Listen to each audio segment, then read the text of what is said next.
Executive English for Risk Readouts. BLUF. Metrics. Accountability. Welcome. Today we'll sharpen how you present risk readouts to executives. Senior decisions hinge on clear, shared language, not vague alarms or dense jargon. Your goal is to inform, enabling smart trade-offs, not to alarm or obscure. When risks are precise and plain, leaders see what matters, why it matters, and what to do next. That clarity drives accountability and action. Owners step up, timelines solidify, and resources align. Think of your readout as a decision tool. By the end, you'll have a structure that turns uncertainty into choices and choices into measurable progress. Lead with BLUF, bottom line up front. Open with a crisp sentence that states the overall risk level, e.g., low, moderate, high, and the trend, improving, stable, or deteriorating. Then, name the top 1 to 3 risks in strict priority order, no laundry lists. Example: overall risk, moderate, deteriorating. Top risks: credit default increase, vendor outage exposure, regulatory audit readiness. This instantly orients executives and prevents debate from drifting. With BLUF, everyone knows the headline before diving into details, so discussion stays focused on decisions, not discovery. Write risks in cause-risk-impact form. Because cause, there is a risk that event, leading to impact. Example: because onboarding controls are manual, there is a risk of KYC defects, leading to regulatory fines and delayed account openings. Quantify likelihood and impact in ranges. Likelihood: 20 to 30% in Q4. Impact: $2 to $4 m, or 2 to 3 week delay. Always time-bound the exposure window so urgency is explicit. Exposure over the next 90 days. This format removes ambiguity, supports comparisons across risks, and anchors debate in numbers, not opinions. Back every risk with evidence.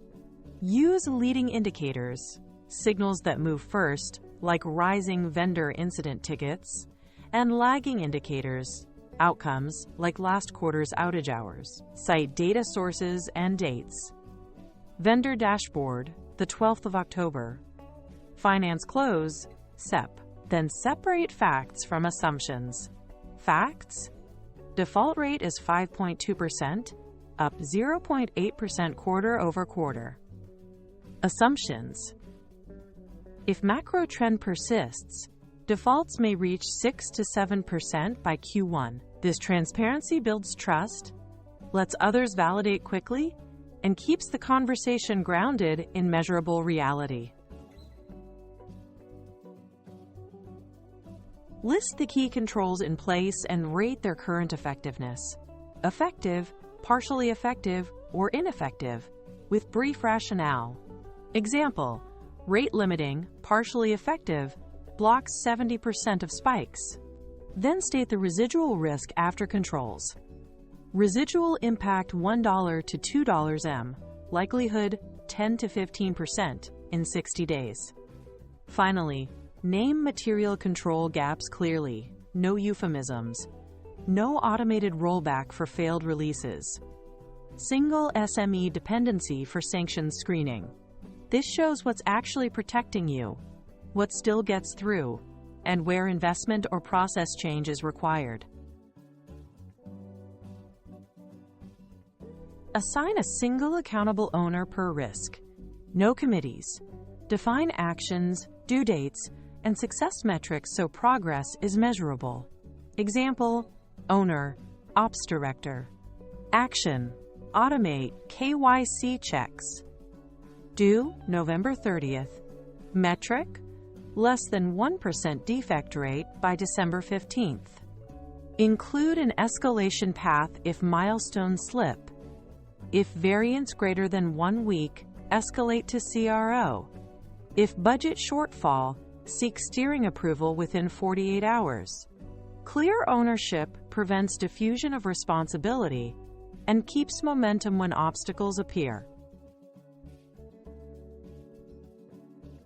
Use decision verbs leaders expect: mitigate, accept, transfer, avoid.